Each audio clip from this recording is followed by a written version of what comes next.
Hello and welcome to episode 13 of the Product Biz Podcast. My name is Monica Little and I am so excited to be chatting with you today about why you shouldn't be paying for ads on Etsy. By the end of this episode, you'll learn exactly what ads are used for and when they make sense in your business. The 5 different phases of running a business so you can determine exactly where you are at with your business in this point in time, what it means to be a small business owner and how we should view problems. And at the end, I'll be giving you more details about a free event that you can register for to learn how to get your products seen on Etsy, how to get more sales on Etsy without spending $1 on ads. Because like you'll know by the end of this episode, there are so many reasons why you shouldn't be paying for ads just yet on Etsy. Are you ready to go behind the scenes and learn what it really takes to create consistent sales each and every month with your handmade small business?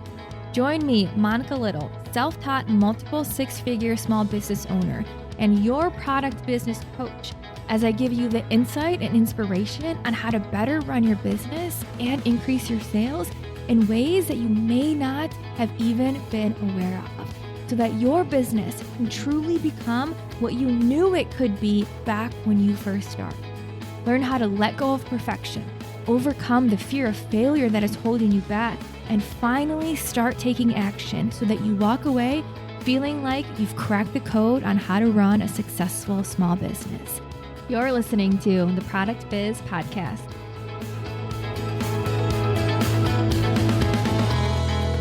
Before we dive in today, I want to start, of course, with the listener of the week because I am just so excited and grateful whenever you leave a 5-star review on Apple Podcasts. So this one is from Cherie.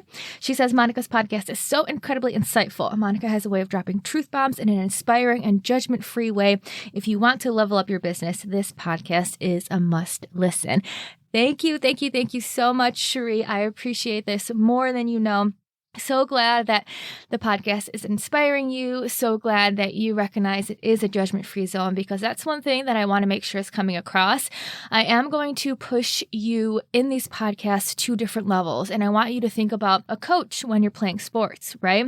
When you're running track, when you're playing basketball and you're running laps, when you're doing sprints, when you are busting your butt at any sport, the coach is there and they tell you to do another lap. Not because they hate you, not because they're mean, not because they want you to be completely burned out, but because they know that you can do it. And chances are, if you've ever played sports and you're at the end of your energy and the end of what you feel is possible, and then you do that next lap, you realize, wow, I actually was totally capable of doing it. I thought I had given it my all, but I was able to find the energy, find the momentum, find the willpower to do one more lap. And that's really what I hope to inspire and encourage you to do through this podcast. So you'll always hear me say that your mind will give up before what you're truly capable of. In sports, your mind will give up before your body actually gives up. In running a business, your mind will give up before what you're actually so capable of doing. So I hope to continue to push you to a little bit of an uncomfortable zone, but I hope you know it's an entirely judgment-free. I'm speaking from my experience, from the amazing people that I work with in Product Biz Academy and Etsy Algorithm Secrets. So everything that I share is for you to learn from my mistakes, for you to grow, for you to become a better business owner, for you to become a better person. And I hope that you know that it's coming from this heartfelt place that I am just truly rooting for your growth and your success. Thank you, Cherie, for that review. I appreciate it. Send me a DM on Instagram and I will send you a fun freebie in the mail. And for you listening, if you haven't left a 5-star review on Apple, please do. And you may win a freebie in the mail to you if you are mentioned as the listener of the week on an upcoming podcast. So thank you so much. And let's dive into today's episode. This episode really came to me from a lot of different discussions I've been having with different people in my programs, even within my own business, about paying for ads. And Etsy makes paying for ads one of the easiest ways to actually do that, but there's an overall strategy with ads. There's an overall purpose for ads. There's a time and a place for ads. But what I really want to focus on today is why you shouldn't be paying for ads, because what I see are a lot of people paying for ads when their business isn't ready for it, and some of the things that may happen because of that. So if you're like most small business owners, I know it's only August, but you might be starting to think of the holiday season. And to me, I struggle with this so much. Being a small business owner and ramping up for the holiday season, it's so hard for me to get out of like the summer feels and actually think about the holiday season because I'm trying to be so present in the summer. But we have to start thinking about the holiday season pretty shortly. We have to really start ramping up, getting our game plan, getting our marketing plan set up. And one of the things that I really want you to leave this episode with is a solid game plan, specifically for Etsy, on what you can do right now to get your listings in a really good spot. So then when it is the holiday season, you are amped, you are ready to go, and you have your Etsy listings, your Etsy shop in such a good place that you make the most of this upcoming holiday season. And you'll see how ads can potentially play part in this, but I'm going to challenge you and say that you shouldn't need to pay for Etsy ads with your business where you may be right now. So let me know if you can relate. Let's kick this off. Maybe you've been going back and forth on Etsy with your keywords, your titles, your tags, and no matter what you try, you might feel like you're not getting the results that you want. You're not getting the consistent sales. Maybe you feel like you've tried everything that you can think of, so you decide to pay a few dollars on Etsy ads to see if that will bring in any sales, any customers, any sort of momentum, because you just haven't reached that momentum that you want just yet. But, and let me know if you can relate to this, maybe you're paying $1 a day, maybe you're paying $5 a day, and maybe all you're hearing is crickets. You're not getting any solid sales, even though you're paying a couple dollars here and there on Etsy ads. And if you really think about it, it's not too surprising, and I'm going to break it down for you. Most people think that spending money on ads will get them the sales that they want. But it's not a matter of spending money on ads to get sales in the first place. It's a matter of proving that your listing has what the customer wants and then putting ad spend behind it. Think of it this way. Paying for ads to fix a sales problem. So if your sales aren't where you want them and you're paying for ads to try to fix that sales problem is like paying a plumber to fix your car. What are the chances of that actually working out? When you pay for ads for listings that are not bringing in sales to begin with, don't expect to get any different results by paying for ads for those listings, because we need to fix the underlying problem first before you put gasoline on it. If you're paying for ads and your listings aren't generating sales on their own, that's like putting gasoline on an empty bonfire pit and expecting this big, huge flame. You have to have that flame first. You have to have that kindling. I don't know how to make a bonfire from scratch, if that's the right word, but you have to have a little bit of a starter fire, and then you have a bigger fire. And then if you want a massive fire, put some gasoline on it. But the key is that fire has to be there. Your listings have to be working. And if they're not working, then we need to ask, why aren't customers buying our products in the first place? What are your listings, your photos, your descriptions, your reviews, your details, your marketing tactics? What are they missing on Etsy that's not driving those sales in the first place? The truth is, you should only pay for Etsy ads on listings that are working. The listings that are already getting a ton of orders, the listings that have proven to have the right information in the photos, the descriptions, the reviews, the listings that show your target audience that your brand is a hell yes for them and they buy right away, the listings that are ready to scale. And when we talk about scale, I know this word is thrown out all the time, but scale is basically when you take a good thing and you push it to the masses. You just show it to as many people as possible. But the thing is, it has to be working first, right? If you try to scale something that's not working, it's not going to give you any different results. That's exactly what we're talking about here. And this is why I say that any type of ads are meant to be in what I call the expansion phase of a business. And I'm going to go on a little bit of a tangent right now and talk you through the 5 phases of a business so you can see when and how this really makes sense. And this, what I'm about to share with you, is what I teach inside Product Biz Academy, but it's going to give you a really good overview of how to look and run and manage your business. So when I talk about expansion, that's one of the 5 phases of running a business. But let's start with the first one. The first phase of running a business is inventory management. So what this means is figuring out, number one, what products you sell. Because if you're selling 500 different SKUs, that's going to be really hard on you, right? So what are the products that you want to sell that you can easily make, that have a profit margin, a good profit margin for you that you're making money on? And how can you create backstock? How can you hire help? How can you easily make your products and easily fulfill your orders? This is all inventory management because you have to have this down in order to create time to really work on building your business. We all know what it's like to be working consistently on inventory all week long, and then we look at our business and we're like, well, why hasn't our business grown?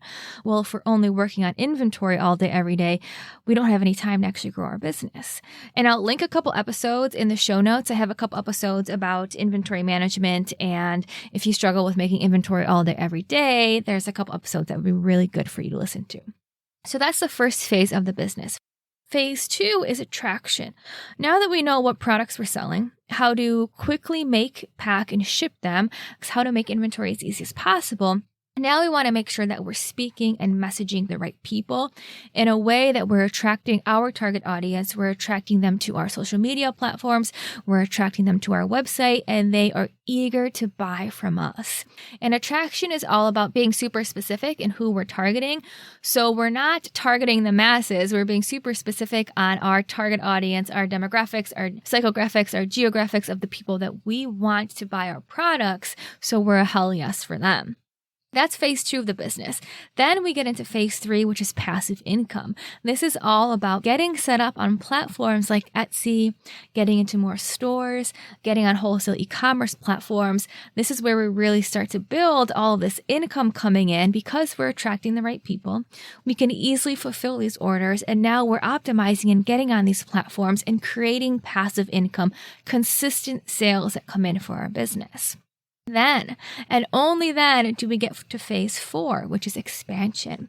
And think of it this way, that your business is built in such a way that the foundation is there. It's a strong foundation. It's running. It's bringing in consistent sales on Instagram, Etsy, wholesale e-commerce platforms. You're stocked in stores. You are so secure in the foundation of your business that now you say, what else can I do? And this is where we start to make some trade-offs in the expansion phase because we've done as much as we can personally with our business. So now we're going to do some trade-offs in order to keep getting in front of people. So a couple examples of what comes up in the expansion phase. Number 1 is markets, because there's a trade-off for your time to be at this market all weekend in order to get more sales. So that's why it's in the expansion phase. Also subscription boxes, because there's a trade-off. One, subscription boxes pay you a lot lower than wholesale pricing, but you're getting into the hands of more people. This is also where we talk about ads, because now there's a trade-off. You're spending money to get in front of more people. So expansion is when your business is built, it's ready for the next step. You're saying, what else can I do? Everything is running so smoothly. What else is there for me to do with my business? And then we talk about ads. So how you really want to think about it is if you're building a house, you have to get the foundation, you have to get the walls, you have to get the paint, you have to get the appliances, and then you do the decorating. And expansion is the decorating, because there's some trade-offs in decorating, right? Like you want to buy the fun stuff, maybe the more expensive stuff, some of the really decorative stuff that you wouldn't otherwise. So in a similar way, expansion, there's trade-offs, there's time, there's money that you are trading in exchange to get in front of more people. But you should only do it in the same way that you're decorating. You would never decorate a house if all you have are the beams of the house, the foundation of the house. If you show up to a house that's being built with all this decoration, people are going to be like, what are you doing? The workers that are coming to build the walls are coming today. You showed up a couple months too early. So think of expansion that way in your business. And before we keep talking about expansion, I've only mentioned 4 phases, right? And phase 5 is hiring. And that is like the roof of the house that you want to pretty much have throughout all 4 phases. But just a little teaser into what I teach in Product Biz Academy.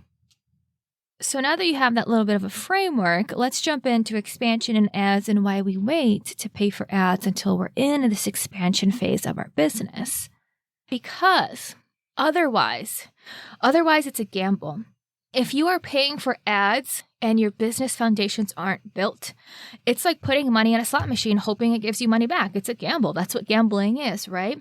But when you know on Etsy that your listings work and that you're getting orders and you're getting sales, and then you put money in the slot machine, it will give you money back every single time. And this is when it's all about scaling and putting more money into that to get in front of more people, but only when your business is ready for that. But the thing is, Etsy ads are not a quick fix, and so many struggling small business owners want a quick fix. But unfortunately, that's just not how it works. And if you're at this roadblock right now, maybe you've paid for some ads and it's just not working for you. Maybe you're at this hurdle, this roadblock. Maybe you look at it as a problem, right? Like, all right, well, now I'm stuck in this problem. What do I do? And now I get it why Etsy ads aren't working for me, but now I'm in this problem. I'm here trying to get my listing in front of more people to get more sales. What do I actually do? And I want to remind you, this is where we get into the mindset portion of this episode, because you know I love talking about mindset, that every single problem you come across has a solution. It's like a universal law. Think about yin and yang. Think about breathing in and breathing out. Think about waves of an ocean crashing in and then retracting back out. Good and a bad, a light and a dark, asleep and awake. Everything that's a problem has a solution. There is a solution out there for whatever you are going through. And really think about it.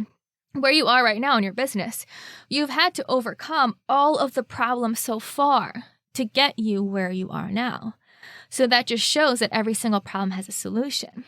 And there's a couple different ways you can look at problems. And I love this explanation that my business coach, James Wedmore, says in one of his podcast episodes. So there's 3 different ways that you can look at problems. You can look at problems are bad.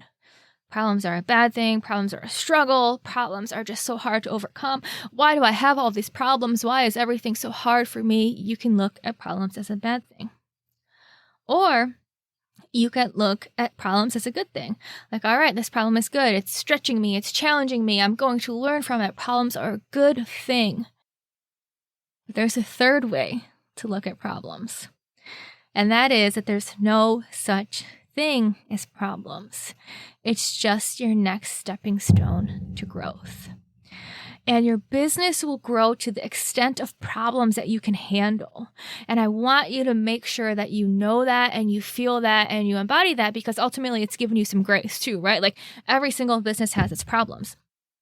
But the thing is, your business will grow to the extent of the problems that you can handle. So when your business gets bigger and bigger, that next level, you're going to have more problems. And more problems. And the bigger your business gets, the bigger the problems are too. But like we just said, if you know that these problems, quote unquote problems, are just stepping stones to the next level of your business, well, your business will grow to the extent of the problems that you can handle. So if you can handle this problem, and if you can get past this problem, then you're on the next level. And then you're going to have a new problem. You're going to have a new issue. And if you can get past that, then you're on the next level. So this is how we have to think about running our business, because the reality is our businesses will never, ever, ever be problem free. And as much as we want to throw money at our problems, like throwing money at Etsy ads to try to get more sales, most of the time it just doesn't work that way. But running a business just means you're a problem solver. Like you have to be able to adapt and change and learn and adjust, and you have to be able to be okay with that. Because that's what running a business is. It's never this smooth sailing, things are so perfect, crystal clear waters. Like that doesn't happen. It's going to be one thing after another, after another, after another. And that's what running a business is. And I mentioned this on my Instagram stories on Monday. If you caught my Mindset Monday little series that I'm doing on Instagram at Monica Little Coaching, if you don't follow me, what I talked about is the definition of being an entrepreneur. So I want to start with the definition of running a business, which is being a problem solver. That's what it means to own and run a small business. It's basically solving problems. That's it. Day in and day out. That's what I do. I wake up, I go on my laptop and I say, okay, what problems are we solving today? But it's not a bad thing. It's literally like, what next level am I getting to today? That's how we can reframe that. Since like we said, there's no such thing as a problem. It's just the next level. It's a requirement for growth. And that's the definition of owning a business. But the definition of an entrepreneur is to take risks.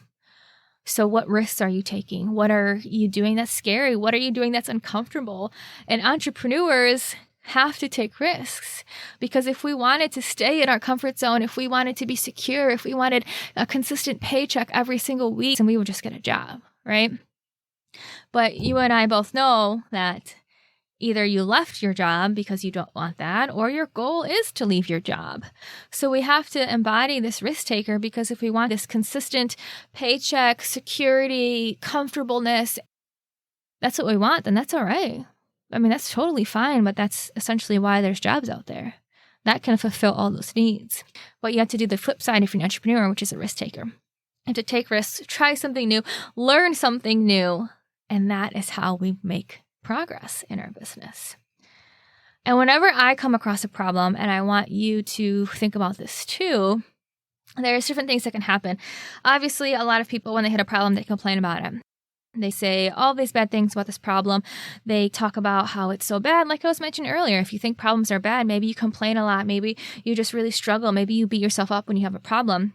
I heard this really interesting thing about Tony Robbins that he used to do. I guess he called it like a complaint diet. So, for example, if you're on a no-carb diet, right, you don't eat carbs. So he was on like a no-complaint diet, which means every time he would complain, he would try to catch himself right away and stop his mind from complaining, stop his mind from going into this victim mindset of, oh my God, all these problems, I'm just struggling with so much. What do I do? And I want you to think of that too, and how this could potentially be a good lesson for your own life. Because whenever I personally have any problems, and I do this to my husband and he doesn't write back to me, but if I'm complaining about a problem, he'll say, okay, what are you doing about it? And that brings it back to, this is my responsibility. This is up to me to solve this problem. This is up to me and my business to make the progress that I want. So whenever you start to say, I'm in a problem, I'm really struggling, I want you to stop and ask yourself, okay, I'm here right now. What am I going to do about it? So with that, before you jump to Etsy ads, I want you to ask yourself if you've really proven that your listings are ready for Etsy ads, if you have a warm audience, if you have the right marketing tactics, the right description, the right reviews, the right photos, the right content in your listings, if customers are already buying your listings, and if you've proven that your listings are ready for Etsy ads, or if you still have some work to do. And this conversation came up in the Product Biz Academy members only Facebook group. So if you join Product Biz Academy or Etsy Algorithm Secrets, I have a private group. We have 33 amazing small business owners in that group right now. And it's just a great way to get to know other small business owners. If you don't have a network of small business owners around you, I can only say and stress how important it is to get like-minded individuals in the same room as you, because like we all know, sometimes our friends, our family, our significant others who don't own a small business just don't understand what it's like. And we may go to them and talk to them, but they don't understand at the end of the day. It's a totally different world. It's a totally different jungle to be in. So having the support network of other small business owners around you is so important. But in this members only Facebook group, someone asked a question about Pinterest ads. And they were approached by someone who works for Pinterest saying, hey, I saw you just created your Pinterest account. Do you want to get on a call and talk about how Pinterest can best suit your business needs? And this person in the Facebook group was asking, does anyone have any experience with Pinterest? Because this Pinterest account manager wants to talk to me. I'm just not sure if he's going to try to sell me ads or how the conversation is going to go. And I gave the same exact advice that we just talked about with Etsy, but specifically for Pinterest. And you're going to see this across the board. I'll give you a couple more examples. But with this, if you are on Pinterest, what you want to do is pay for ads for pins that are already working. And that's something that I'm doing right now with Pinterest. I've been on Pinterest for about 2 or 3 years with plant-based beauty. I've had content creators help me to create pins and blogs and descriptions and titles for Pinterest. And I have just a handful of pins that actually are performing really well on Pinterest, and they have been for the last couple of years. Not to mention, there's probably like 100 pins that aren't doing well on Pinterest. But the goal with Pinterest ads is when you have these pins that are doing good, put some fuel behind them. Like we talked about earlier, you have this little bonfire, you have some flames, and now you're putting gasoline on it just to grow that flame into a true bonfire that now you can put some s'mores on it. So with Pinterest, it's the same exact story. There's a couple pins that are performing really well, and now I'm going to put fire, put some gasoline, put some Pinterest ads towards these pins because I know Pinterest users are seeing these pins, saving these pins, clicking on these pins, getting to my blog, purchasing my product, and I want to experience more of that. So now I'm going to pay for Pinterest ads. There's another way that this conversation can evolve too. That's with Amazon. So Sarah has been helping me set up Plant-Based Beauty on Amazon, and we actually started with ads right away, but I'll tell you why this situation is unique and why I wouldn't necessarily recommend starting with ads right away on Pinterest or on Etsy unless you already know your listings do good on other platforms. So for example, we are selling items on Amazon that I know have done so well on Etsy. So I already have confirmation that the photos, the reviews, the description, everything that I have on there works. So when I transfer that over to Amazon, it's less of a gamble to run ads on that right away. And I'll say that Amazon is extremely data heavy. So the data you get from running ads is way worth it. While the data you get on Etsy really isn't that great. They pretty much just tell you how many people clicked, viewed, and purchased your ads. You don't get a lot of additional information, while on Amazon, you get keywords, you get all this other great information from running ads. So that's another distinction right there. But the key is, I took a listing that I know works on one platform and put it on another. And that's, again, expansion.